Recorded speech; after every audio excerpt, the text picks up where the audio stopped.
अनेकांचे आईवडील हे राजकारणात असतात, पण असं दुसरं कोणी नाही की ज्यांचे वडील हे हिंदू हृदय सम्राट असतात, जे स्वतः राज्याचे मुख्यमंत्री राहिले आहेत आणि ज्यांनी मराठी माणसाच्या हृदयावर राज्य केलं.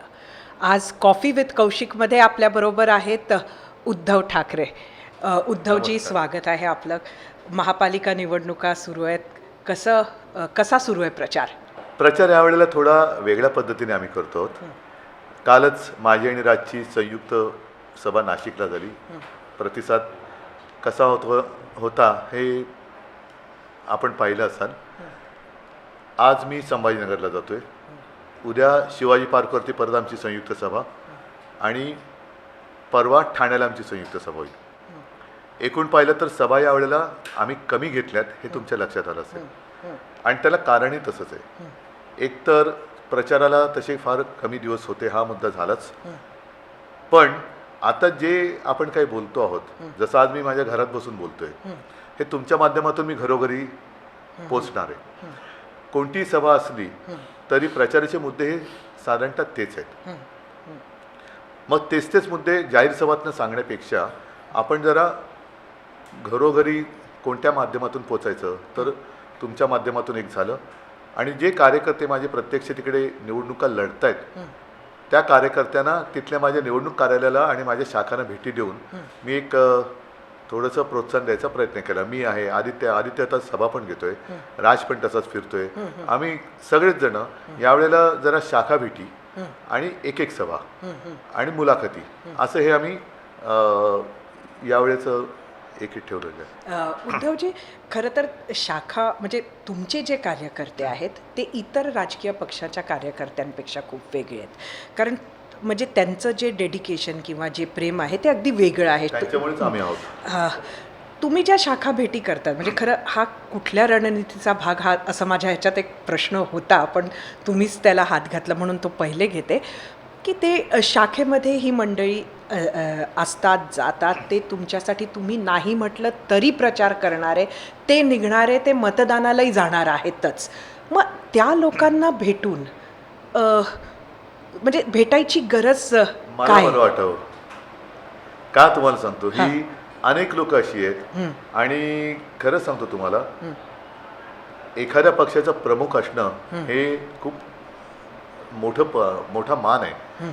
पण हे प्रमुख पद जे आहे ना, हे निवडणुकीच्या उमेदवारी वाटपाच्या वेळेला खूप क्लेशकारक असतं. आपलीच माणसं, म्हणजे मला आजही एका गोष्टीचा अभिमान आहे, हे आमचं वैभव आहे की आज देखील माझ्या सगळ्या शहरात जिथे जिथे निवडणुका लढतोय, अनेक शहरात तर मी जाऊ शकत नाहीये, पण तिथे प्रत्येक वॉर्डात एकाहून अधिक महिला पुरुष कार्यकर्ते, सक्षम कार्यकर्ते हे निवडणूक लढवायला तयार आहेत. मग अशा वेळी एक साहजिकच निर्णय घ्यावा लागतो. तो म्हणजे 2 असतील तर 2पैकी एकाला, 4 असतील तर 4पैकी एकाला. मग ती माणसं दुखावली जातात. काही माणसं तेव्हा तुटतात, काही माणसं नाराज होतात. आणि ते जे सगळं असतं, म्हणजे अरे आपल्यासाठी, शिवसेनेसाठी एवढा सगळा त्याग करणारा हा माणूस, पण करू काय शकतो मी, करू काय शकतो. साधारणतः एक माहिती घेतल्यानंतर कोणाला तरी मला एकाला उमेदवारी द्यावी लागते आणि ती दिल्यानंतर सगळ्यांची नाराजी, आता त्या नाराजीचा हक्कदार मी आहे. म्हणून मी त्यांना सांगतो की कृपा करून तुम्ही स्थानिक पातळीवरती जसे आहात तसेच एकमेकासोबत राहा. जे काय तुमचा जो वाईटपणा आहे, जे खापर आहे, ते माझ्या डोक्यावर फोडा. कारण मी आणखीन काय करू शकतो. आणि निदान आजपर्यंत मी ज्या शाखेत मरे मी जातो कधीतरी, आता गेल्या 2-4 वर्षात नव्हतो गेलो, पण अन्यथा माझा तो एक रिवाज आहे निवडणुकीच्या दरम्यान किंवा मध्येच कधीतरी एखाद्या शाखेत जायचं. रोज ज्या शाखेत माझे कार्यकर्ते जाऊन जनतेची कामं करतात त्या शाखेत मी एकदा तरी जावं.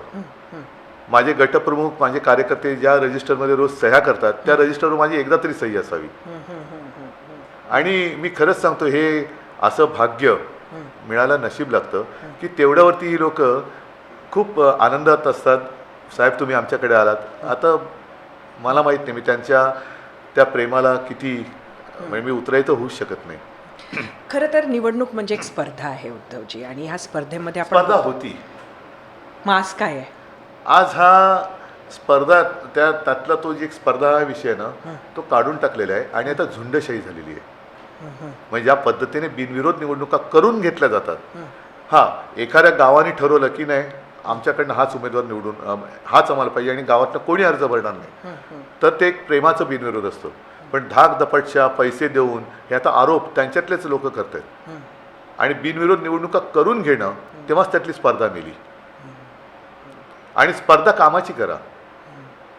तुम्ही नुसती टीका करताय. मी जसं सांगतो मी केलेली कामं ही माझी ती पुस्तिकाच आहे आणि तुम्ही होर्डिंग बघत असाल की होय हे आम्ही केलं, ह्याच्यात सगळी कामं मी दिलेली आहेत.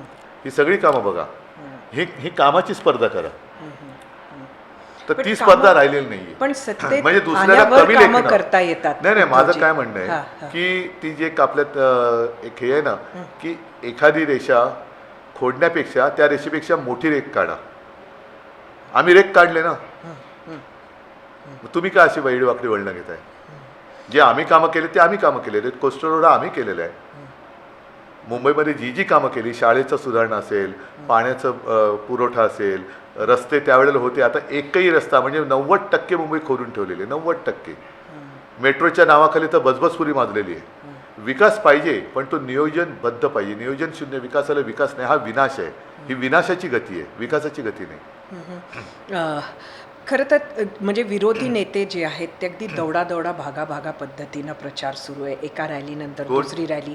विरोधी नेते मंडळी जी आहेत त्यांची विरोधी तुमचे विरोधी त्यांच्या सभा सुरू आहेत, त्यांच्या रॅली सुरू आहेत, त्यांच्या रोड शोज सुरू आहेत आणि त्यानंतर कार्यकर्त्यांच्या भेटी आहे. तर कुठेतरी तुम्ही नगर परिषदा होत्या किंवा नगरपंचायतीच्या निवडणुकीच्या वेळेला त्या स्थानिक लोकांच्या निवडणुका आहेत म्हणून आपण बाहेर निघाला नाहीत. आत्ताही मर्यादित पद्धतीनं आपण प्रचार करत आहात.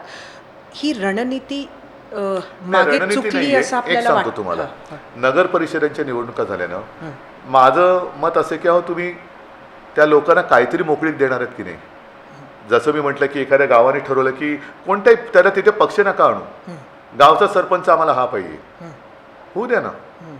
त्याच्यातही तुम्ही मोदींचं नाव आणणार असाल, त्याच्यातही तुम्ही मुख्यमंत्री प्रचार करणार असतील आणि शासकीय सगळ्या यंत्रणा वापरल्या जाणार असतील, हेलिकॉप्टर्स वापरली जातील, तर गावात रस्ते नाहीत आणि तिकडे तुम्ही हेलिकॉप्टर उतरवत आहे. लाज वाटली पाहिजे या प्रचाराला. ही कुठली रणनीती? म्हणजे मी आता जातो, माझ्या बॅगा तपासल्या त्याचं दुःख नाही मला, पण जे आता मंत्री त्यांना उपमुख्यमंत्री मानत नाही कारण ते संविधानिक पदच नाहीये. बॅगाच्या बॅगा घेऊन उतरतायत, तो काय आनंदाचा शिधा होता का त्याच्यात? ही कुठली नगर परिषदेची निवडणूक? सोडा ना त्यांच्यावरती, त्यांना करू द्या ना काय करायचं ते. प्रत्येक वेळेला तुम्ही या गावामध्ये मोदीजी आले पाहिजे, अमुक झालं पाहिजे, हे कशाला तुम्ही करताय? खरं तर 2017ची जी निवडणूक झाली होती त्यानंतर बरंच बदललं आहे आणि तेव्हा आपल्यामध्ये आणि भाजपामध्ये एक 2-4 जागांचा फरक होता. ते मागे होते निवडणुकीमध्ये, ते 2-4 जागांनी मागे होते. पण त्यानंतर बरंच बदललेलं आहे आणि शिंदे तिथे वेगळे झालेले आहेत. अनेक नगरसेवक केलं त्यानं वेगळं त्यानं केलं कारण मराठी मतं फोडायला. कारण हीच तर भीती आहे ना. एवढी जागांची गॅप ती कमी होती तरी सुद्धा तुम्हाला मराठी मतं फोडायला शहासेना स्थापन करावी लागली. तेव्हा तुम्ही सत्तेत होता राज्य सरकारमध्ये भाजपाबरोबर, पण आता तुम्ही बरोबर नाही आहे सत्तेत कुठेच, केंद्रात नाही, राज्यात नाही, त्यात शिवसेनेचे असे तुकडे झालेले. या परिस्थितीमध्ये मुंबई जिंकणं किती कठीण आहे? गेल्या 4 वर्षात मुंबईवरती ताबा कोणाचा होता? 4 वर्ष म्हणजे पुढच्या वर्षी रितसर निवडणूक महापालिकेची झाली असती 5 वर्ष पूर्ण होऊन. 4 वर्ष यांना का काढावी लागली? कारण मुंबईची तिजोरी साफ करायची होती यांना. आणि मगाशी आपल्या आधी इंटरव्ह्यूमध्ये मला तो एक बाईट दाखवला. आम्ही 92,000 कोटीपर्यंत मुदत ठेवी नेल्या होत्या. देवेंद्र फडणवीस सांगतात 70,000 कोटीच्या, म्हणजे यांनी 22,000 कोटी आधीच तोडलेत. ते कोणाच्या घशात घातले? हा जो ही जी काय बजबजपुरी करून ठेवलेली मुंबापुरीची, जेव्हा निवडणुका होतील आणि लोकप्रतिनिधी राहत जातील तेव्हा यांचं बिंग फुटेल. कारण मुंबई किती खाल्ले आणि 92,000 कोटींच्या ठेवी यांनी तोडल्या. त्याच्यासमोर साधारणतः 3 लाख कोटींची देणी मुंबईकरांच्या डोक्यावर घातलेत. त्या 3 लाख कोटींमध्ये जी मला माहिती मिळाली, ॲडव्हान्स मोबिलायझेशन म्हणून एक प्रकार असतो, तो दिला गेला आणि त्यातनं किकबॅक घेतली यांनी. हा 3 लाख कोटीचा घोटाळा आहे, 3 लाख. आणि तो सुद्धा मुंबईकरांच्या पैशावरती मारलेला डल्ला आहे. नवी मुंबईमध्ये गणेश नाईक ओरडतायत, नव्या मुंबईच्या मुदत ठेवी तोडल्यात. म्हणजे इकडे जे मुख्यमंत्री सांगतायत की मुदत ठेवी काय चाटायचे असतात का, तर गणेश नाईकांना त्यांचं उत्तर काय असेल? त्यांच्याच पक्षाचे ते मंत्री आहेत जे म्हणालेत की भाजपने परवानगी दिली तर गद्दाराचा टांगा उलटा करेल. टांगा पलटवीन असं जरूर म्हणाले ते. मराठी विरुद्ध अमराठी हा एक महत्त्वाचा मुद्दा सध्या मुंबईत नाहीये. आहे. मराठी विरुद्ध अमराठी नाहीये. जे मराठींवरती दादागिरी करतायत त्यांच्या विरुद्ध हा लढा आहे. कारण अनेक वर्ष पिढ्यानपिढ्या अनेक अमराठी लोक इथे राहत आहेत. त्यांना कधी मराठी माणसाने त्रास दिलाय का? आणि मला तुम्ही एक मराठी माणूस असा दाखवा की जो परराज्यात जाऊन दादागिरी करतोय. एक बिल्डर असा दाखवा. एक तर मराठी बिल्डर मुंबईत सुद्धा मिळणं, यशस्वी बिल्डर कठीण आहे. आहेत थोडेफार आणि व्हायला पाहिजेत चांगले. पण परराज्यात जाऊन मराठी बिल्डर तिथल्या गुजराती माणसाला घर नाकारतोय, बंगालमध्ये जाऊन घर नाकारतोय, तमिळनाडूमध्ये जाऊन घर नाकारतोय. आहे असं एक कोण मराठी बिल्डर? त्यांच्या विरुद्ध आम्ही उठलो. तुम्ही आहारावरनं आम्हाला घर नाकारणार असाल तर ही लोकशाही नाहीये. असं असताना आपण मराठीसाठी काय केलं हे सांगावं अशी मागणी सतत आपले विरोधक करत आहेत. विरोधक म्हणजे कोण कोण? नावं सांगा ना. एकनाथ शिंदे, फडणवीस, साटम ही सगळी मंडळी सातत्यानं एकनाथ शिंदेच्या पक्षातील इतर सगळी हे नेते मराठी मंडळी, आहेत ना? हे मराठी आहेत की नाही? आशिष शेलार, हे मराठी आहेत की नाहीये? मग शिवसेना नसती तर यांना मंत्रालय दिसलं असतं का या मराठी माणसांना? भाजपला महाराष्ट्रामध्ये कोण ओळखत नव्हतं. मुंबईमध्ये तर झिरो होती भाजप. बाकीचे हे सगळे सोडा, हे गद्दार विद्दार हे मंत्रालय यांना शिवसेनेमुळे दिसले. ही मराठी माणसं नाही आहेत, काही खान आहेत. त्यांना महापालिका कोणी दाखवली? शिवसेनेने दाखवली. मंत्रालय कोणी दाखवली? मंत्रिपद दिलं कोणी? देवेंद्र फडणवीस पहिल्यांदा कोणाच्या पाठिंब्याने मुख्यमंत्री झाले? नरेंद्र मोदी हे मराठी नाही आहेत. पण बाळासाहेब ह्या एका मराठी माणसाने मोदींना वाचवलं नसतं तर भाजप दिसली नसती. आणि भाजप दिसली नसती, शिवसेनेसोबत भाजप नसती तर ह्या मराठी माणसांना सत्ता दिसली नसती. आता जास्तीत जास्त सत्ता ही यांच्या हातात आहे. यांनी सगळ्यांसाठी मुंबईकरांसाठी काय केलं? पण मराठी माणूस जो हद्दपार होत गेला त्याच्याच विरुद्ध आम्ही आहोत. मराठी माणसाला जे घर नाकारतायत हे बिल्डर यांचे पालकमंत्री आहेत, ह्यांचे चेले चपाटे आहेत. हेच मराठी माणसाला घर नाकारतात. आणि उलटा चोर कोतवाल को दाटे असं चाललेलं आहे की मराठी माणसाला घर नाकारणारे, मराठी माणसाला मुंबई बाहेर नेणारी ह्यांची लोक बिल्डर आहेत. आणि तेच आम्हाला विचारतात मराठी माणसासाठी काय केलं. पण मराठी माणूस हा फक्त उद्धवजी तुमच्याचकडे असं असणार नाहीये. नाही, माझा प्रश्न वेगळा आहे. नाही, माझा प्रश्न वेगळा आहे. माझा प्रश्न हा आहे की एकंदरीत तुमची स्वतःची जी इमेज आहे ती खूप सर्वसमावेशक अशी होते. आणि जसं तुमच्याकडे मराठी माणूस आहे तसे तुमचं मित्रपरिवार असो किंवा इतर लोक तुमच्याकडे प्रत्येक जातीचे, गुजराती आहे, मुसलमान आहे, तुमचे उमेदवार सुद्धा मुसलमान राहिलेले आहेत. असं असताना या निवडणुकीमध्ये फक्त मराठीवर जे कॉन्सन्ट्रेशन तुम्ही केलंय ह्याचं कारण, तुम्ही हा चांगला प्रश्न विचारला की विकासाला आमचा विरोध नाहीये. कोस्टल रोड आम्ही केला आणि म्हणून मी परत परत तुम्हाला ही पुस्तिका दाखवीन. या पुस्तिकेत आम्ही केलेली कामं आहेत. आमची होर्डिंग सुद्धा नेमकी आहेत. उगाच काहीतरी कोणाचं ह्याचं काहीतरी चोर त्याचं काहीतरी चोर, कटिंग पेस्टिंग नाहीये. मुंबईचा कोस्टल रोड आम्ही केला. जेव्हा देवेंद्र फडणवीस यांना मुंबईला माहिती नव्हतं तेव्हापासून कोस्टल रोडचं प्लॅनिंग सुरू झालं होतं. त्याच्यामध्ये काही बदल पण केले गेले. सुबोध कुमार आयुक्त होते त्यावेळेला त्याला एक मूर्त स्वरूप आलं. त्याच्यानंतर आणखीन काही बदल झाले. मग अजय मेहता आले आणि नंतर महापालिकेच्या या ठेवीतून आणि मुंबईकरांच्या पैशातून हा कोस्टल रोड आम्ही केला. मुंबईच्या शाळांचा दर्जा आम्ही सुधारला. मुंबईमध्ये माफक दरामध्ये बस सेवा आम्ही दिली. हिंदू हृदय सम्राट बाळासाहेब ठाकरे जलाशय आम्ही केला. हॉस्पिटलला अपग्रेडेशन आम्ही केलं. वैद्यकीय महाविद्यालय आम्ही दिलं. या सगळ्या आम्ही केलेल्या गोष्टी आहेत. तेव्हा ह्यांचा काही तसा मुंबईच्या विकासाशी काही मात्र संबंध नाहीये. पण उद्धवजी माझा म्हणजे प्रश्न हे त्याच्या पलीकडे हे जेव्हा गंगेत प्रेत वाहत होती ती आता हिंदूंची होती का मुसलमानांची होती मी नाही बघायला गेलो. गुजरातमध्ये सार्वजनिक चिता पेटल्या होत्या तेव्हा मुंबई मॉडेल ह्याचं पुस्तिकच मी केलेली आहे ज्याच्यामध्ये मुंबई मॉडेलचं कौतुक जागतिक स्तरावर झालं. ते यानं दिसलंच नाही. उद्धवजी राज ठाकरेंनी अयोध्येत येऊ नये ह्याच्यासाठी लोक तिथे उत्तर प्रदेशची होती, पण तसं नाहीये. तुम्ही गेलात तर तुमचं स्वागत केलं होतं ना. तुमचं मुळामध्ये माझा जो मुद्दा होता महत्वाचा नाही एक महत्वाचा मुद्दा जो या निमित्ताने राहिला की या सोयी सुविधा केल्या ह्या कोणासाठी आम्ही केल्या? फक्त मराठी माणसासाठी केल्या?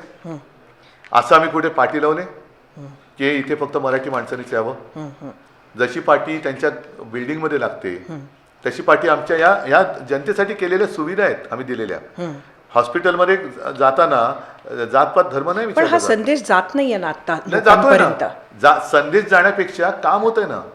ज्या वेळेला मुंबईवरती आपत्ती येते तेव्हा पहिला जीव धोक्यात घालून आपत्तीग्रस्तांना वाचवायला शिवसैनिक जातो. तो विचारत नाही तू मराठी आहेस का, हिंदी आहेस का, गुजराती आहेस का, कोण आहेस. तो हिंदू आहेस का, मुसलमान विचारत नाही. रक्तदान करताना माझं रक्त कोणाला जाणार आहे हे तो विचारत नाहीये. त्यावेळेला हे जे आता जे सगळे एफडी चोर जे आहेत ते नसतात तिकडे. आणि मग नुसतं रेखून बोलणं म्हणजे खरं बोलणं नसतं. रेखून तसं बोलणं म्हणजे खरं बोलणं नाही. केलेली कामं संदेश नाही गेला तरी लोकांचा अनुभव आहे ना. आणि अनुभव हा सगळ्यात मोठा गुरु आहे. त्याच्यामुळे मुंबईत करोनाच्या वेळेला आम्ही काय केलं आणि हे कसे सगळे हे उघडा ते उघडा ते उघडा ते उघडा करून वाट लावत होते.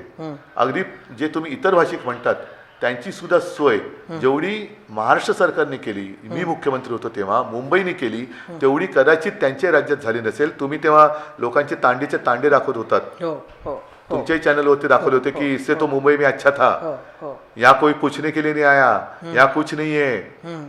आम्ही ट्रेन दिल्या होत्या. मी पण हेच हेच माझं म्हणणं आहे. एवढं करून पण तुमची आत्ताचा जो मुद्दा जास्त गाजतोय आणि तो तुमच्याही मार्फत गाजतोय त्याच्यामध्ये तुमची इमेज कुठेतरी उगाच संकुचित होते असं तुम्हाला वाटत नाही का? कोण करते? मुंबईचा महापौर कोण होणार? विषयाला हात कोणी घातला? कोणी घातला सांगा ना. सुरुवात कोणी केली? बरोबर. मग तुम्ही सुरुवात केल्यानंतर माझ्याकडनं उत्तर अपेक्षा पाहिजे ना. तुम्ही जर का आमच्या म्हणजे मी जसं म्हटलं की सगळ्या सोयी सुविधा आज आमच्या सोबत आहेत ना. मराठी आहेतच, गुजराती पण आहेत, उत्तर भारतीय मुसलमान सुद्धा आहेत, ख्रिश्चन सुद्धा आहेत. कारण त्यांना शिवसेनेचं हिंदुत्व पटलंय. आमचं हिंदुत्व हे कोणत्याही धर्माचा द्वेष करणारा नाहीये. आमचं हिंदुत्व हे राष्ट्रीयत्व मानणार आहे. आणि म्हणून मी सांगतो की मुंबईचा महापौर मराठी होईल हे जर का मी मुंबईत बोललो तर चूक काय याच्यामध्ये? अहमदाबादमध्ये मी बोलतोय का, कलकत्त्यात बोलतोय का, तामिळनाडूमध्ये बोलतोय का? मग देवेंद्र फडणवीसांना विचारायचं आहे तुम्ही मराठी माणसाला हिंदू का नाही समजत? कारण हिंदू हृदय सम्राट, एकमेव हिंदू हृदय सम्राट दुसरा झाला नाही आणि होणार नाही. ते शिवसेना प्रमुख बाळासाहेब ठाकरे मराठी माणूस होते आणि आम्ही अस्सल मराठी बोलणारे देशभक्त हिंदू आहोत. देवेंद्र फडणवीस हिंदू आहेत का मराठी आहेत का दोन्ही आहेत का नाही आहेत हे त्यांनी सांगावं. आजच रश्मी शुक्लांच्या रिपोर्टची बातमी आली. त्यांनी एस आय टीचा एक रिपोर्ट त्यांनी दिला आणि त्यामध्ये असं नमूद आहे की ATSच्या चौकशीमध्ये असं निघालं की देवेंद्र फडणवीस आणि एकनाथ शिंदे यांना जेलमध्ये घालावं ह्यासाठी त्या काळात बऱ्याच म्हणजे संजय पांडेंचं त्याच्यात नाव आहे, अजून 2 अधिकाऱ्यांची नावं आहेत आणि ही मंडळी नक्कीच ज्यांच्या सांगण्यावरून करत होती. रश्मी शुक्ला. ते फोन टॅपिंगमध्ये त्यांचं नाव बदनाम होतं ते ठीक आहे असू शकेल. म्हणजे त्या सरकारकडनं पक्षाचं काम करत होते असं त्यांच्यावरती आरोप होता, माझा नाही. त्यांच्यावर त्यांनी रिपोर्ट दिलाय असू शकेल, मी नाही पाहिलं. त्यात आजच अण्णामलाई प्रचाराला आले होते मुंबईत आणि त्यांचं म्हणणं आहे की मुंबई ही महाराष्ट्राची नाही तर इंटरनॅशनल सिटी आहे, बॉम्बे. मग माझ्याकडनं काय उत्तराची अपेक्षा आहे तुम्हाला? तर हे जे बॉम्बे मुंबई बॉम्बे नाही मग ह्याच्यावरती देवेंद्र फडणवीसांनी उत्तर दिलं पाहिजे. आणि माझा तोच मुद्दा आहे की या सगळ्यांना मुंबईचं परत बॉम्बे करायचंय आणि त्याचे हे मराठी म्हणवणारे हे त्या संयुक्त महाराष्ट्राच्या वेळेला एक सखा पाटील नावाचा मराठी माणूसच होता आणि त्यांनी सांगितलं होतं यावंच चंद्र दिवा करू मुंबई महाराष्ट्राला मिळणार नाही. तसे आजचे नासके पाटील आहेत सगळे जे स्वतःला मराठी म्हणतात आणि त्यांची पालखी वाहतात. मग यांना फक्त मलाई खायची पण इथले सुद्धा तमिळ तेलुगू सगळे आमच्या सोबत आहेत कारण त्यांना संकटात वाचवायला शिवसेना जाते ही लोक नाही आहेत. तसंच आज बदलापूर प्रकरणातले जे एक आरोपी आहे 6 आरोपी आहेत आपटे त्यांना कोऑप्ट करण्यात आलंय बदलापूरच्या. हवा पटली बरं हे विकृत नगरसेवक केले त्यांना स्वीकृत नगरसेवक केलंय. स्वीकृत आता हे तुषार आपटे हे आरोपी होते बरोबर आहे. हो. कोणत्या आरोपात होते काय आरोप होते अक्षय शिंदेचा एन्काउंटर का झाला ह्याचं उत्तर आता मिळते का कारण अक्षय शिंदे जिवंत राहिला असता तो कदाचित काहीतरी आपटेंबद्दल बोलला असता का म्हणून त्याला मारला का.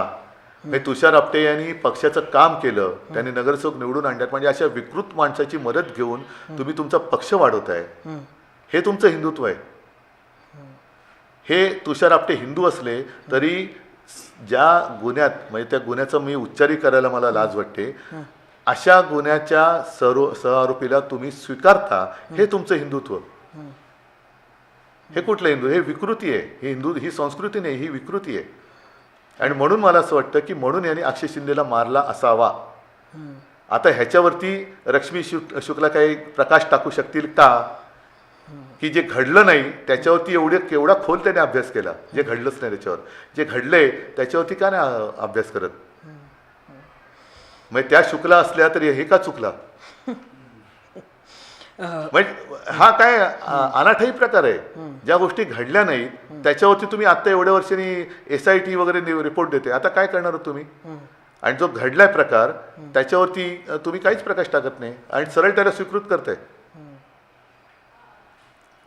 म्हणजेच भाजप आणि प्रशासनाचा काडीचाही संबंध नाही. भाजपला सरकार चालवता येत नाही भाजपला प्रशासन चालवता येत नाही.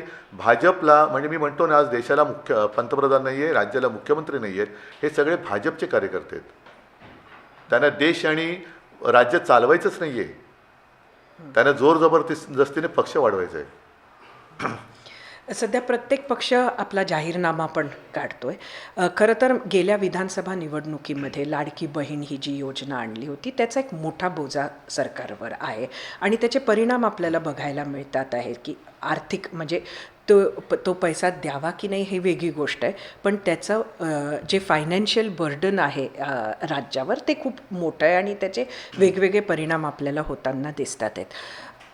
त्याचबरोबर आज अजित पवारांनी पुण्यासाठी जो आपला जाहीरनामा सादर केला त्यामध्ये त्यांनी सुद्धा पूर्ण मेट्रो सेवा आणि बस सेवा ही मोफत म्हटली. आपल्या जाहीरनाम्यात सुद्धा मुंबईसाठी जे आहे फेअर ते कमी आपण करणार आहात बस भाडं.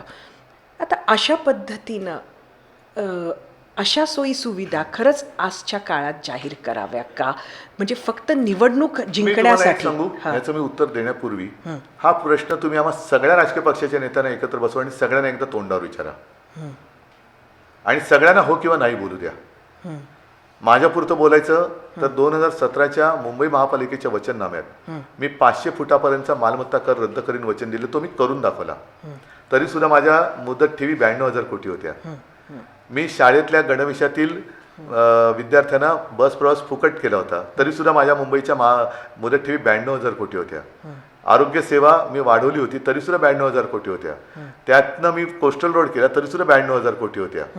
आज हे FD तोडतायत 3 लाख कोटीचा घोटाळा यांनी केलेला आहे कारण मुंबईवरच्या FD तर तोडल्या आणि 3 लाख कोटीचं देणं. ह्या सगळ्या गोष्टी कशा होऊ शकतात नियोजनबद्ध विकास केला तर सगळं सहज शक्य आहे. तुम्ही एका बाजूला खिरापतीसारखे पैसे खाताय वाटताय आणि खाताय म्हणजे तुम्ही ठेवी चाटायच्या नसतात पण त्या खायच्या पण नसतात.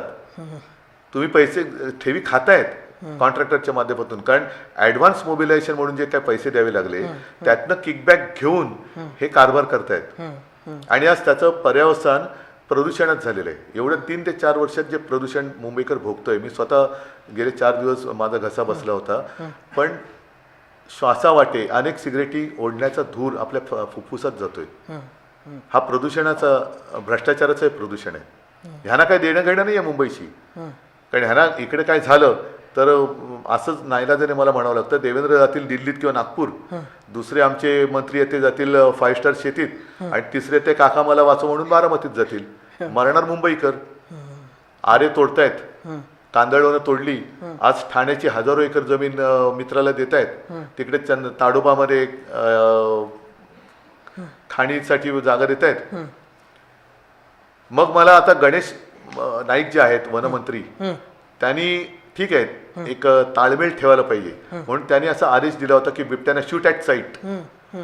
मग आज ताडोबा अंधारीत खाणीला परवानगी ज्यांनी दिली, ठाण्यात त्यांनीच सांगितलं की वनाची जमीन त्यांनी हे केलेली आहे, तर हे ज्यांनी केलं त्याला शूट ॲट साईटची ऑर्डर देणार आहेत का? ते त्या आदेशावरती यांनी सही केले, त्याला शूट ॲट साईटची ऑर्डर गणेश नाईक देणार का? की आपण जंगलं खातोय, मित्रांच्या घशात घालतोय. ताडोबा अंधारीमध्ये खाणी, ठाण्यामध्ये हजारो एकर वनजमीन ते त्यांच्या मित्राला देत आहेत. आरेचं जंगल कापलं, कांदळवनं कापतायत, तिकडे आरवली कापलं जात आहे. मग ते जे कापणारे आहेत त्यांना शूट ॲट साईटची ऑर्डर दिली तर हे सगळं बॅलन्स राहील. आहे हिंमत. जो कोणी जंगल कापायच्या आदेशावर सही करेल त्याला शूट ॲट साईटची ऑर्डर द्या. हे वनमंत्र्याचं काम आहे की नाहीये? का नुसतं बिबड्या बाहेर आले, अरे बिबड्याच्या घरात तुम्ही घुसताय, वाघाच्या घरात तुम्ही घुसताय. मी काय बिबड्यांची किंवा वाघाची बाजू नाही घेते, पण मी दुसरी बाजू मांडतोय. जिथे आम्हाला कोर्टात जाऊन अजून न्याय मिळत नाही तर बिबड्या आणि वाघ कोणाच्या कोर्टात जाणार? काल तुमची सभा झाली, तुमची आणि राज ठाकरेंची एकत्रित सभा नाशिकमध्ये. प्रचंड रिस्पॉन्स बघायला मिळाला आणि लोक अगदी उत्साहात होते. पण हे जेव्हा राज ठाकरेंच्या बाबतीत असं होतं तेव्हा त्यांना मतं मिळत नाही, हे आम्ही बघितलं आहे. तुमच्या बाबतीत असं नाही आहे, म्हणजे भरभरून तुम्हाला लोक मतं देतात. पण आता कालच्या सभेचं तुमचं आकलन काय आहे? एक गोष्ट अशी आहे, मी मुंबईमध्ये काम करून दाखवले, मी महाराष्ट्रात मुख्यमंत्री म्हणून काम करून दाखवलेलं आहे. राजने नाशिकमध्ये काम करून दाखवलेलं आहे.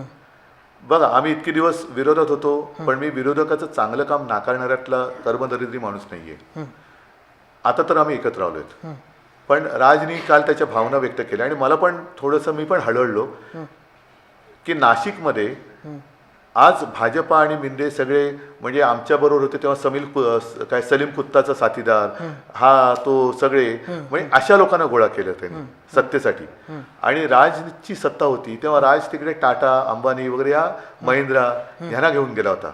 म्हणजे कोणती माणसं कोणाबरोबर सत्तेसाठी आणि सत्तेनंतर कोण कोणाला घेऊन फिरतोय हे आता लोकांना कळलंय.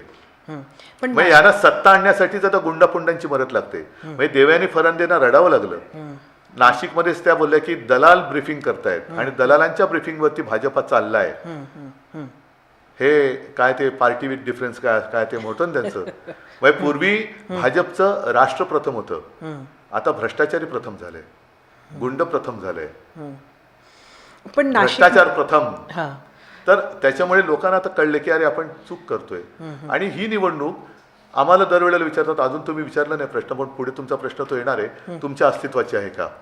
आमच्या अस्तित्वाची नाही. आमच्या अस्तित्वाची चिंता कोणी करू नये. निवडणुका अनेक झाल्या, त्यातल्या काही जिंकलो, काही हरलो. शिवसेना आजही तशीच आहे. शिवसेना तोडण्याचा, फोडण्याचा, संपवण्याचा प्रयत्न झाला तरी शिवसेना तशीच आहे. प्रश्न आहे हा जनतेने विचार करायचं की मी जगाव, म्हणजे त्यांनी जगावं कसं? जर सिगरेटवरती, पाकिटावरती संविधानिक का वैधानिक इशारा असतो, सिगरेट धूम्रपान करणे आरोग्यास हानिकारक आहे, पिक्चर बघायला गेल्यानंतर तंबाखू खाऊ नये वगैरे वगैरे हे असतात, तसं आज श्वासावाटे म्हणजे नुसता श्वास घेणं आरोग्यास हानिकारक आहे अशा पाट्या मुंबईत लागणार आहेत का? आज मुंबईमध्ये झालं, उद्या नाशिकमध्ये तपोवन तो कापतायत. ती तपोवनाची जागा सुद्धा बिल्डरला देत आहेत. चंद्रपूरची जागा खाणीच्या, ताडोबाच्या त्या खाणकाम यांना देत आहेत. असं सगळं श्वास घेणं हानिकारक आहे असं आयुष्य तुम्हाला जगायचं आहे का मोकळा श्वास तुम्हाला पाहिजे? हा नागरिकांनी करायचा विचार आहे. कालच्या नाशिकची सभा म्हणजे आपण बोललो, पण नाशिकमध्ये जे ग्राउंडचे बरेच कार्यकर्ते त्यांच्याबरोबर गेले तुम्ही पण नाही, म्हणाले. ग्राउंडचे कार्यकर्ते नाही गेले, नाही तर काल ग्राउंड भरलंच नसतं. गेले ते कार्यकर्ते अजून स्टेजवरती होते तुमच्याकडेच. ते, पण काल स्टेजवर पण भरलेले होते आणि ग्राउंड पण भरलेलं होतं.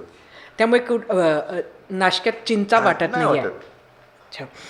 तुमच्या उलट मला मी कालच्या सभेत बोललो, देवेंद्र फडणवीसांनी नाशिक दत्तक घेतलं होतं, त्यांना आमची माणसं दत्तक घ्यावी लागतात. ते काय सुधारणा करणार नाशिकची? खरं तर तुमच्याबरोबर जाण्यासाठी काँग्रेस उत्सुक होतं आधी. शरद पवार तर प्रयत्न करत होते अनेक ठिकाणी, ते बरोबरही आहेत. पण तुम्ही राज ठाकरेंना का प्रेफरन्स दिला? म्हणजे तुमच्या सगळ्या चर्चेचा रोख, प्रयत्नांचा रोख हा राज ठाकरेंकडे होता. प्रयत्नांचा रोख नाही, आम्ही मुळात एक का आलो. काय होतं बघा, की भाजपची नीती आहे, ते पिल्लं सोडतात आधी. एक तो भैया जोशी माणूस आला होता मुंबईत, कोण आहेत काय आहेत त्यांचा मुंबईशी काही संबंध नाहीये. त्यांनी पहिला दगड मारला घाटकोपरमध्ये. का मारलात? जेव्हा 92-93ची दंगल झाली तेव्हा या सगळ्यांना हिंदू म्हणून शिवसेनेनेच वाचवलं होतं. तेव्हा भैया जोशी नव्हते आले कधी, ना मोदी आले होते, ना देवेंद्र फडणवीस नावाचा माणूस सुद्धा तेव्हा कदाचित कोणाला माहिती असेल मुंबईत. पण तेव्हा शिवसेना धावून गेली होती. अनेक वेळेला मी जे सांगतो ना, आपत्तीमध्ये शिवसैनिक धावून जातो, तिकडे आम्ही जातपात धर्म बघत नाही. पण जेव्हा तुम्ही येऊन एक खडा टाकून पाहिलात की घाटकोपरची भाषा गुजराती आहे, म्हणजे मुंबईत तुम्ही तोडायला निघालात, मुंबईचे तुकडे करायला निघालात. ह्याची भाषा ही, त्याची भाषा ती, त्याची भाषा ती, नाही सहन होणार करणार मी. मग असं कोण बोलणार असेल तर त्याच्या कानाखाली नाही वाजवायची तर काय वाजवायची? त्याच्यानंतर हिंदीची सक्ती. अरे आम्ही हिंदी बोलतो ना, आमच्यापेक्षा चांगली हिंदी मोदी आणि अमित शहा बोलतात. कोणत्या शाळेत हिंदीच्या सक्तीत शिकले ते? का सक्ती का करता? एक तर आमचा गद्दार तिकडे गेलाय. आम्ही मराठी आमची आई आहेच, हिंदी आमची मावशी आम्ही मानतोच, पण आई मेली तरी चालेल बोलतो. आईवरती वार करणारही अवलाद. का तू मावशी पण जगू दे, आई पण जगू दे ना, जन्मदात्या आईला तू मारायला निघालास. ही गद्दारी आईशी कसं सहन करू आम्ही? आणि हे जे त्यांचे काव्य आहेत ना, जसं तर तुम्ही बोललात की मुंबईचं परत बॉम्बे, हे संयुक्त महाराष्ट्राच्या चळवळीची आठवण करून देणारे दिवस आहेत. आणि म्हणून यांना शिवसेना नकोय. हे राजकारण आता माझ्या लक्षात आलं की त्यांना संघमुक्त भारत बोलणारे नितीश चालतात, मोदींना अतिरेकी बोलणारे चंद्राबाबू चालतात, मुफ्ती महमद ते चालतात, मेहबूबा मुफ्ती चालतात, इतर सगळे चालतात. ज्यांनी मोदीजींना वाईट म्हटलं, रामविलास पासवान जे म्हणाले त्यांचे हाताला रक्त लागले, त्यांचा मुलगा आहे ना चालतो. पण मुंबई गिळण्याच्या आड येणारा उद्धव ठाकरे नाही चालत, शिवसेना नाही चालत. म्हणून यांनी शिवसेना संपवण्याचा प्रयत्न केला. हा माझा आरोप नाही, माझा समज आहे आणि ठाम समज आहे. ठाम आरोप तर नाहीच, हा ठाम समज आहे की म्हणून. नाहीतर आजपर्यंत युत्या आणि आघाड्या होतात, एकत्र लोक येतात, परत बाहेर जातात, परत एकत्र येतात. नितीश कुमारना तर आठवतच नसेल किती जणांबरोबर आले गेले, त्याच्याबद्दल वादच नाही. पण त्यांनी कधी पक्ष संपवण्याचा प्रयत्न हा माझ्याबरोबर पहिल्यांदा केला. पक्ष म्हणजे निशाणी चोरणं, मराठी माणसाची मतं फोडण्यासाठी. आता गरज सोरो वैद्य मरो, अंबरनाथमध्ये त्यांनी त्याला सोडून दिलं.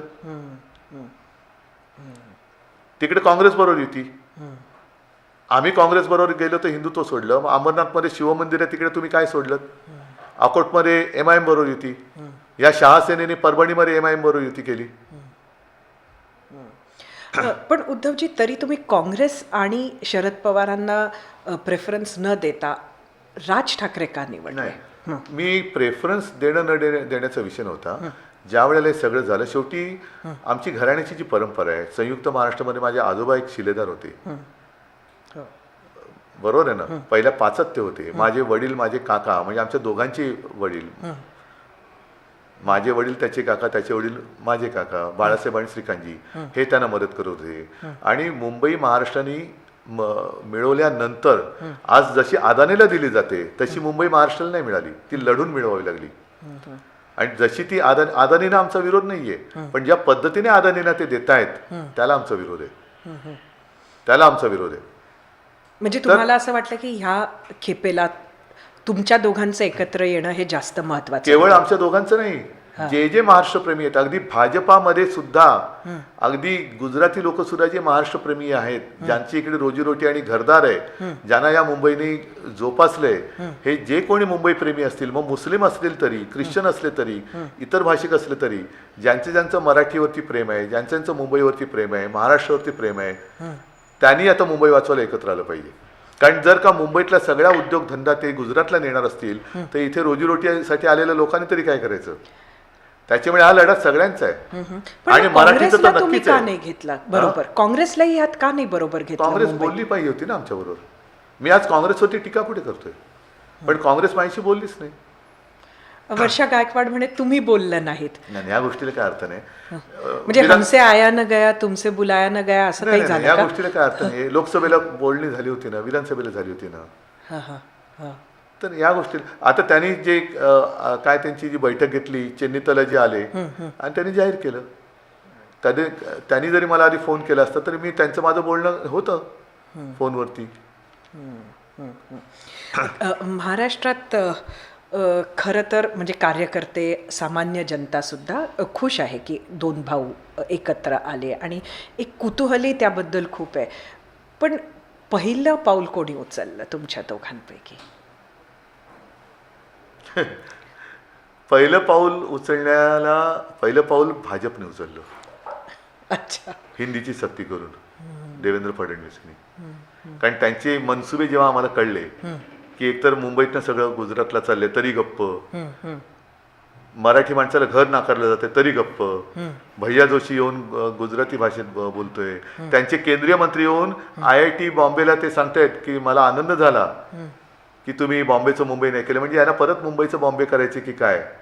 हे पहिलं पाऊल भाजपने उचललं. पण तरी तो जो तुमच्या दोघांचा जो संपर्क झाला तो तुम्हाला असं वाटलं की असं काहीतरी करावं? कारण वर्षमध्ये खूप गेले तर त्यामुळे नाही सांगतो. मराठीसाठी माझ्याकडे ते सगळे दीपक पवार वगैरे जे आले होते आणि मी इथे जेव्हा त्यांच्याबरोबर बोलत होतो त्यांनी मोर्चा काढायचं ठरवलेलं. त्याच सुमारास राजनी तिकडे प्रेस कॉन्फरन्स घेतली, त्यांनी मोर्चा काढायचं ठरवलं. अरे एकाच कारणासाठी दोघं जण मोर्चे काढतायत किंवा सभा, तेव्हा सभा घेणार होतो सॉरी. मग एकमेकाला आम्ही संपर्क केला आणि एकच कारण आहे तर दोन दोन चुली कशाला? कारण ती पानिपतच्या लढाईची गोष्ट तुम्हाला माहिती आहे. मराठे सैन्य अफाट होतं पण जातीपातीत विखुरलेलं होतं. आणि अब्दालीने तेव्हा सांगितलं की ह्यांच्या चुली वेगळ्या लागतायत आणि ते त्यांनी हेरलं की जे जेवायला एकत्र येत नाही ते मरायला कसे एकत्र येतील. तो इतिहास आम्हाला आता त्याची पुनरावृत्ती नकोय, त्याची पुनरावृत्ती नको. हा धुळीचा शाप आता गाडला पाहिजे. पण 20 वर्षानंतर एकत्र येणं हे प्रचंड कठीण असेल असं तुम्हाला वाटतं? जर आपला उद्देश साफ असेल तर काही कठीण नसतं. इतक्यात म्हणजे गेल्या 3-4 दिवसात एक जवळजवळ 3 वेळेला राज ठाकरे ही एकत्र येणं ही मी तुम्हाला सांगितलं म्हणून मी तो संयुक्त महाराष्ट्राचा लढ्याचा एक आठवण सांगितली. कारण तेव्हा ही ठाकरे घराण्याची परंपरा आहे. ही मुंबई म्हणजे BCCI नाहीये की जोर जबरदस्ती मुलाला केला तिकडे. हे रक्तात लागतं आणि हेच रक्त आमच्या दोघांमध्ये. त्यावेळेला त्या संयुक्त महाराष्ट्राच्या लढ्यात जनसंघ संयुक्त महाराष्ट्र समितीत शेवटी सामील झाला जागेसाठी आणि पहिला बाहेर पडला जागा वाटपावरून. हे कोणत्याही लढ्यात नव्हते, ना स्वातंत्र्याच्या लढ्यात होते, ना संयुक्त महाराष्ट्राच्या लढ्यात, ना 92-93च्या दंगलीत, ना बाबरीमध्ये, ना कुठे. हे नंतर फोटो काढायला आणि चॅनलवरती मुलाखती द्यायला पुढे असतात. गेल्या 3-4 दिवसात जवळजवळ 3 वेळेला राज ठाकरे किंवा फडणवीस यांनी म्हटले की राज माझे मित्र आहेत आणि आम्ही मित्र आहोत. अशा पद्धतीचं हे काय सिग्नल देऊ पाहतात? ती एक म्हण आहे, धोकेबाज मित्रापेक्षा दिलदार शत्रू बरा.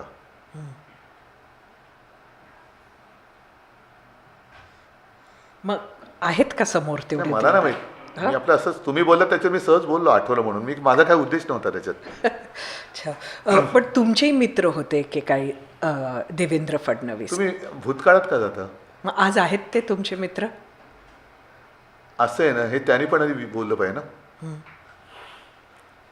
त्यांनी पण बोललं पाहिजे. आणि म्हणून मी ते म्हणतोय की धोकेबाज मित्रापेक्षा दिलदार शत्रू चांगला. आणि खरा मित्र तो असतो की जो मित्राची चूक दाखवतो. आणि चूक दाखवणाऱ्या मित्राला जर तुम्ही शत्रू मानणार असाल तर कोणाचा प्रॉब्लेम आहे हा ज्याचा त्यांनी ठरवावा. पण त्यांना खंत आहे. आज जे मी तुम्हाला सांगितलं की बदलापूरमध्ये त्याने विकृत नगरसेवक जो केलेला आहे स्वीकृत, ही हिंदू संस्कृती नाही हे मी ठामपणाने त्यांना सांगतोय. हे सांगताना जर ते मला शत्रू मानत असेल तर मी नाईलाज आहे माझा. पण ही हिंदुत्व मी मानायला तयार नाही ह्यांचं. मुलीवरती अत्याचार करणारा एक आरोपीचा सहआरोपी ज्याच्यावरती, आता दुसरी गोष्ट, 70,000 कोटींचा घोटाळा ज्यांच्यावरती केला अजित पवारांवरती, बरोबर आहे, आमच्यासोबत होते तेव्हा ते भ्रष्टाचारी होते. आता तुम्ही त्यांना घेतलं तर साफ झाले. अजित पवार म्हणतात ज्यांनी माझ्यावरती म्हणजे त्यांच्यावरती आरोप केले ते माझ्याबरोबर आज सत्तेत आहे. देवेंद्र फडणवीसांना हा प्रश्न विचारला तर ते सांगतात केस चालू आहे. ठीक आहे, केस कोणामुळे झाली? कोणी आरोप केले? देवेंद्र फडणवीस. गाडीवर पुरावे कोणी दिले? देवेंद्र फडणवीस. मग गाडीवर पुरावे दिलेली केस चालू आहे, मग ते आता कोर्टाने पुरावे की जाळावे? तुम्ही दिलेले, तुम्हीच पुरावे दिलेत ना, म्हणजे केसमध्ये तथ्य आहे की नाहीये? कारण पुरावे तुम्ही दिलेत, गाडी भरून पुरावे दिलेत. अगदी आत्मविश्वासाने सांगत होतात की अजित पवार चक्की पिसिंग, कारण तुम्ही पुरावे दिले. म्हणजे तुमच्या पुराव्यात दम आहे की नाही? तुम्ही दिलेले पुरावे खोटे असतील तर अजित पवारांची माफी मागा. जर पुरावे खरे असतील तर अजित पवारांना मंत्रिमंडळातून हाकला. सांगा काय करताय. सध्या अजित पवार ह्याचं उत्तर त्यांनी द्यायला पाहिजे. नुसती केस चालू आहे, अरे पुरावे तुम्ही दिलेत. मग जर पुरावे दम असेल तर त्या केसचा निकाल तुम्हाला माहिती आहे काय अपेक्षित आहे का? त्यांचं सुद्धा कोकाटे करणार.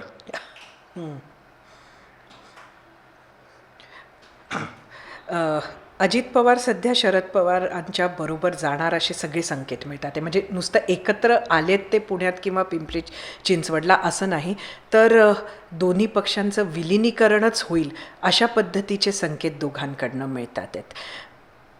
मी काय बोलू शकतो? शरद पवार तुमच्या बरोबर आहेत महाविकास आघाडीमध्ये. प्रत्येक जण आम्ही स्वतंत्र आहोत. जसं आज मुंबईमध्ये पवार साहेब आमच्यासोबत आहेत, पुण्यात ते त्यांच्यासोबत आहेत. थोडंसं थांबण्याची गरज आहे. जर ते एकत्र येऊन भाजपापासून वेगळे होणार असतील तर आम्ही त्यांच्यासोबत राहू शकतो. पण एकत्र होऊन तेही भाजपसोबत जाणार असतील तर तो निर्णय पवार साहेबांचा असेल, माझा थोडीच असेल. पण हेच ना, संजय राऊतांनी पुण्याच्या बाबतीतही म्हटलं होतं उद्धवजी की जर शरद पवार अजित पवारांबरोबर गेले तर आम्ही समजू की ते भाजप बरोबर गेले, कारण अजित पवार हे भाजपा बरोबर आहे. थोडंसं मी संजयला करेक्ट करणं नाही म्हणत. मी सांगेन की जर आपण थांबून बघितलं पाहिजे की जसं मी आणि राज एकत्र झालो, आम्ही काही कोणासोबत गेलो नाही आहोत. उलट आम्ही मराठी माणसासाठी आणि इथले सगळे जे स्थानिक, जसं राजने नाशिकमध्ये काम केलं, सगळे भाषिक तिकडे राहतात ना.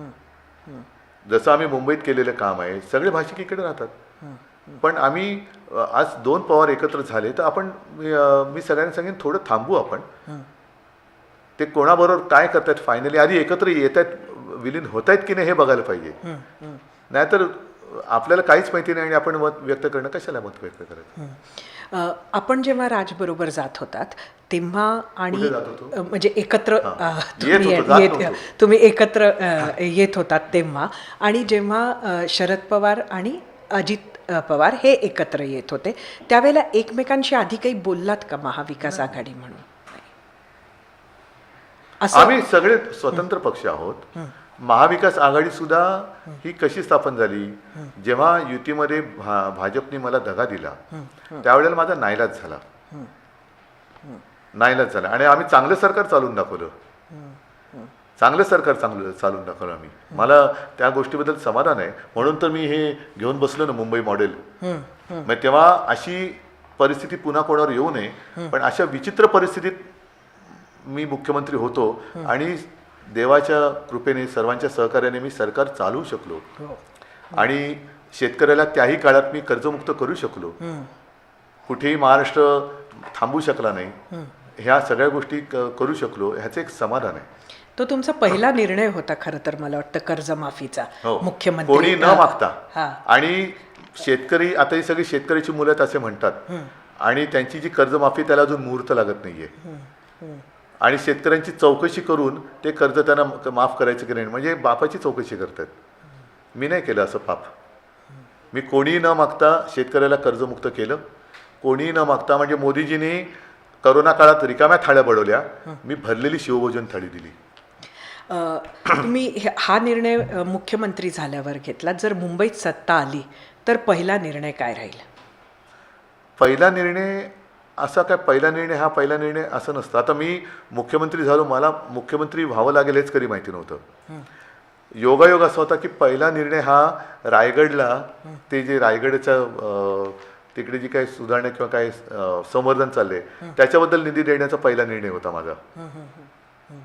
तर असं त्यावेळेला नेमकं काय येईल, त्याच्यानंतर आता करोना येईल हे कोणी सांगितलेलं. तर आम्ही वचननामा तर दिलेला आहे आणि त्याच्यासाठी अनेक गोष्टी, आणि 2017चा वचननामा आमचा बराचसा पूर्ण झालेला आहे. आता हा आम्ही आमचा वचननामा यावेळेला दिला, याच्यात आहेत ना गोष्टी. आणि मला अभिमान आहे की मुंबई मॉडेल, करोनाचं मॉडेल वेगळं, पण उत्तम शिक्षण देणाऱ्या महापालिका शाळा ह्या माझ्या मुंबईत आहेत, ज्या आम्ही महापालिकेच्या माध्यमातून करून दाखवल्या. CBSE, ICSE वगैरे काय काय काय काय म्हणतात. आता ते अभ्यासक्रम माझ्या आकलनाच्या पलीकडे आहे, कारण मी बालमोहन विद्या मंदिरचा विद्यार्थी. पण गरीब लोकांना आपली मुलं शिकावी असं वाटत नाहीत का? मोठ्या शाळेत त्यांना परवडत नाहीत. आणि मुंबई महापालिका शाळेत जातोय मुलगा, हे एक लज्जास्पद गोष्ट होती. आता त्या महापालिका शाळांसमोर ॲडमिशनसाठी रांगा लागतात. ज्या सोयी सुविधा कदाचित मोठ्या शाळांमध्ये नाहीत, त्या व्हर्च्युअल क्लासरूमची सिस्टम ही आम्ही जवळपास 2010-11 साली सुरू केली होती. रघुनाथ माशेलकर आले होते, माधुरी दीक्षित होत्या, त्याच्यानंतर अमिताभ बच्चनजी पण आले होते. म्हणजे आत्ता जे आपण म्हणतोय, आपली मुलाखती टी व्हीवरती सगळे बघतायत, पण आत्ता आपण समजा, आता हे माझं मातोश्रीत बोलतोय, पण तुमच्या स्टुडिओतून तुम्ही त्या घरातल्या लोकांशी बोलायला लागलात तर कसं होईल, तशी शिक्षण पद्धती आम्ही महापालिका शाळेत आणली. ई-टॅब, कारण बाळासाहेबांचं एक स्वप्न होतं विद्यार्थ्यांच्या पाठीवरचं ओझं कमी करायचं. ते मी SD कार्डमध्ये तो अभ्यासक्रम आणला 8वी 9वी 10वीचा, आणि त्यानंतर टॅबलेटमध्ये टाकून दिला. मग त्याच्यात पाठ्यपुस्तकं पण होती, काही गाईड्स पण होती आणि काही प्रश्नपत्रिका पण होत्या. आणि त्याचबरोबरीने काही गोष्टींचं ॲनिमेटेड एक व्हर्जन दिलं होतं की काही गोष्टी समजवायला कठीण असतात, त्या आपण ॲनिमेशनच्या ह्यानी मुलांना समजू शकतो. तर ही देणारी माझी मुंबई महापालिका पहिली महापालिका आहे. अशा अनेक गोष्टी आम्ही केल्या. वैद्यकीय महाविद्यालय, हॉस्पिटल्स, तर अशा अनेक गोष्टी आहेत. मुंबईत सत्ता यायला जर काही आकडे कमी पडले तर अजित पवार हे वेगळे लढतायत, त्यांचं समर्थन. आकडा कशाला लावायचा आपण? आणि मला खात्री आहे की मुंबईकरांनी आता ठरवायचं आहे की आपण जगायला कसं पाहिजे, आपल्या आयुष्यात कसं जगणं आलं पाहिजे. जिकडे फुफ्फुसाचे रोग घेऊन फिरायचे, दूषित पाणी प्यायचे, बिल्डरांची दादागिरी सहन करायचे, अगदी कोळीवाड्यातली सुद्धा मोठकळी जमीन मासे वाळत घालायची ती सुद्धा बिल्डरांना द्यायची. मग कोळी काय करणार? धारावीकरांना धारावी सोडून तुम्ही मुलुंडमध्ये पाठवताय, मिठागरात पाठवताय, देवनार डम्पिंग ग्राउंडमध्ये पाठवताय. मग एक कचरपट्टीवरती तुम्ही लोकांना बसवताय. बरं, तो कचरा साफ करण्याचा कॉन्ट्रॅक्ट अदानीला, आणि त्या कॉन्ट्रॅक्टरचे पैसे मुंबई देणार. काय कोणता कारभार आहे? दहिसरला पण धारावी वाटारा, VDDच्या लोकांना जशी आम्ही घरं दिली तशी धारावीकरांना ना घरं. 500 स्क्वेअर फुटाचं घर द्या. प्रत्येक घरात आज मायक्रो स्केल उद्योग आहे, त्या उद्योगासाठी त्यांना जागा द्या. आणि मग तुमची काय स्वप्ननगरी बसवायची ती बसवा. अजून महापौरांचं आरक्षणच जाहीर नाही झालं. मला नाही वाटत अशी निवडणूक कधी याआधी झाली होती. काय तुम्हाला त्याच्या निवडणूक घ्यायला माझं सरकार पाडलं. खरं 22 सालीच निवडणूक आमची घ्यायची तयारी होती, आणि जूनमध्ये सरकार पाडलं. त्या पावसाळ्यानंतर आम्ही निवडणूक घेणार होतो लगेच. 4 वर्ष का लागली? म्हणजे पुढच्या वर्षी रितसर निवडणुका झाल्या असत्या 5 वर्ष पूर्ण होऊन. तुम्ही 4 वर्ष काढलीत, कारण तुम्हाला FD खायच्या होत्या. आणि म्हणूनच त्यांना अजून जे गोंधळलेत, त्यांना काय जिंकायचं, कारण आमच्या होर्डिंगवरती आम्ही केलेली कामं आहेत. होय, हे आम्ही केलं, ह्यांच्या होर्डिंगवरती चोरलेली कामं आहेत. नगर विकास खातं जे असतं त्याला खरं तर हे आरक्षण जाहीर करायचं असतं, पण ते न करण्याच्या मागचं कारण काय दिसतं? त्यांचा टांगा पलटा करतील गणेश नाईक. त्याच्यामुळे त्यांच्या टांगा सांभाळून ते बसले. टांग्यात टांग घालतायत तरी टांग्यात बसलेत. शेवटाकडे येऊया मुलाखतीच्या. होय किंवा नाही मध्ये नाही असं नाही. आता होय किंवा नाही या प्रश्नाचं उत्तर मी असं नाही देऊ शकणार, कारण मी दारू पित नाही. आणि तुम्ही मला विचारलं तुम्ही दारू प्यायचं सोडलत का, तर मी काय उत्तर देऊ? काय विलिनीकरणाचं मान्य विलिनीकरणाच्या आता चर्चा. तुम्ही कॉफी कुठे दिली मला अजून? हो, मी तुम्हाला ह्याच्यानंतर मग कॉफीच ते कुठे पाजणार कॉफी आहे, नाही म्हणूनच त्याच्यामुळे. हा मग ठेवलाय. तो फक्त दूर आता आहे आता खूप. तुम्ही मला विचारलं कॉफी प्यायलीत की नाही प्यायलीत, काय सांगू मी?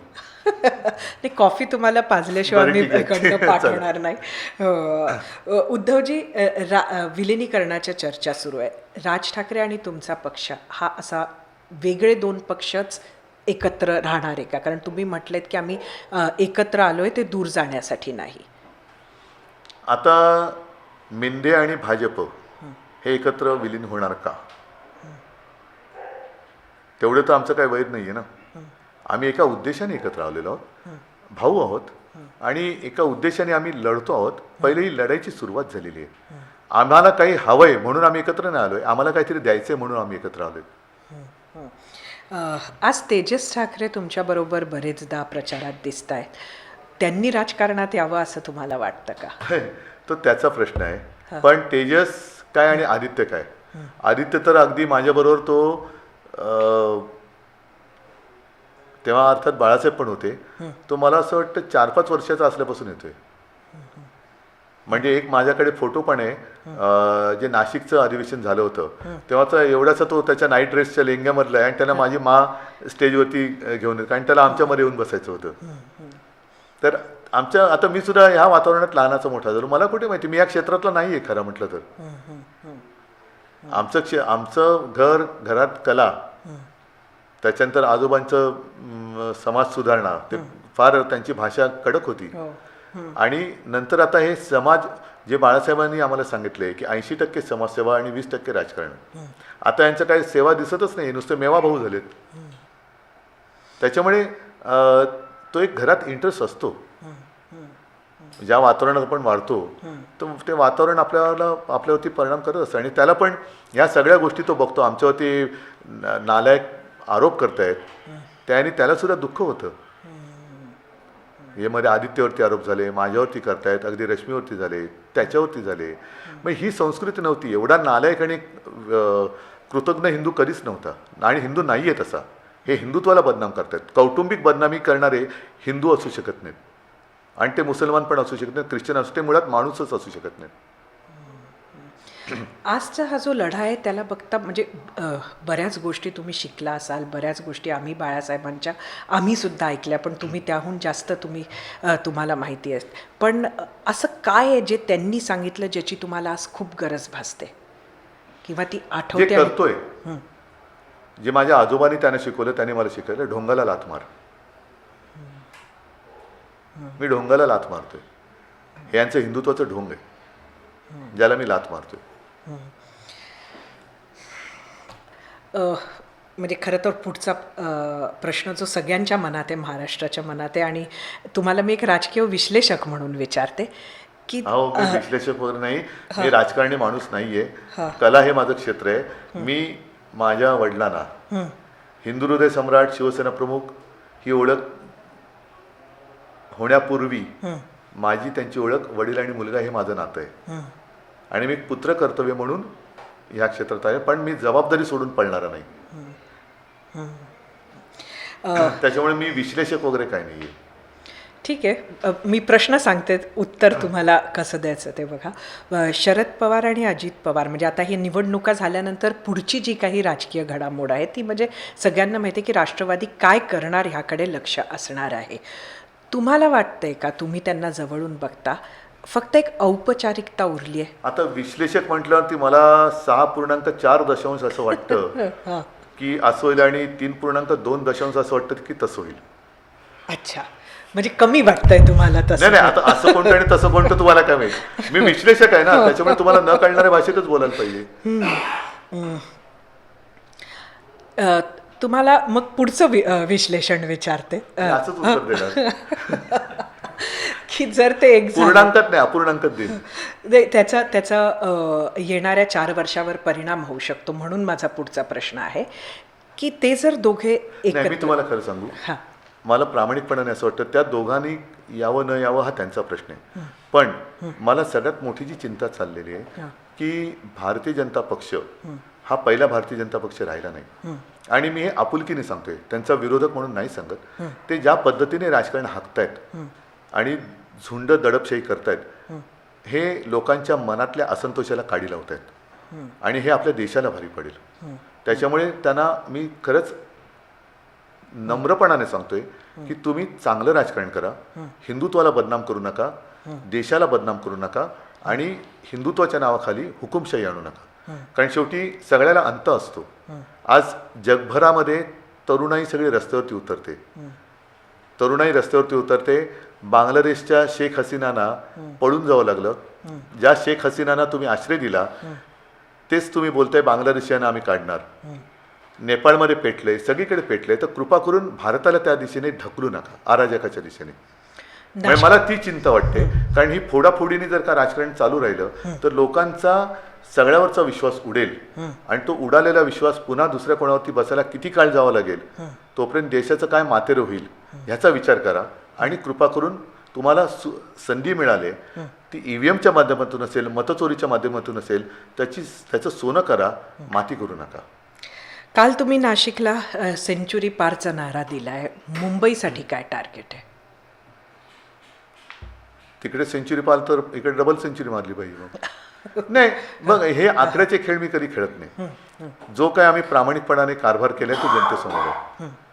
आणि गेली 4 वर्ष हा कारभार पुसायला म्हणून त्यांनी वेळ लावला. मुंबईच्या ठेवी, म्हणजे मी तुम्हाला सांगतो ना की खरंच मला वाईट वाटतं, आज मुंबईला उत्पन्नाचा स्रोत असं कोणत्याही त्यांनी ठेवलेलं नाहीये. सगळे ऑक्ट्राय होता तो मारला, तो काय त्याचं GST केला. जे उद्योगधंदे होते ते गुजरातला नेले, डायमंड मार्केट गुजरातला नेलं, अगदी फिल्मफेअर असेल, मुंबईची फायनल असेल, म्हणजे जे काय उत्पन्नाचं साधन होतं ते सगळं गुजरातला नेलेलं आहे. आणि मुंबईवरती आता 3 लाख कोटीचं देणं करून ठेवलेलं आहे. हे पाहिलं की जीव जळतो. अरे माझ्या सोन्याचं अंड देणारी कोंबडी म्हणून तुम्ही मुंबईकडे बघताय. बरं, अंडी तर खातच होतात ना शाकाहारी असून, आता कोंबडी का कापायला निघालात? तर तुम्ही मुंबईची दुर्दशा नका करू. त्याच्यामुळे ती दुर्दशा होऊ न देण्यासाठी म्हणून आम्ही मुंबई महापालिकेची निवडणूक बघतो. उद्धवजी, तुम्ही वेळ काढलात आमच्यासाठी, आमच्या सगळ्या प्रश्नांची उत्तरं दिली, त्याबद्दल खूप खूप धन्यवाद आणि येणाऱ्या निवडणुकांसाठी तुम्हाला शुभेच्छा. धन्यवाद. जय हिंद, जय महाराष्ट्र.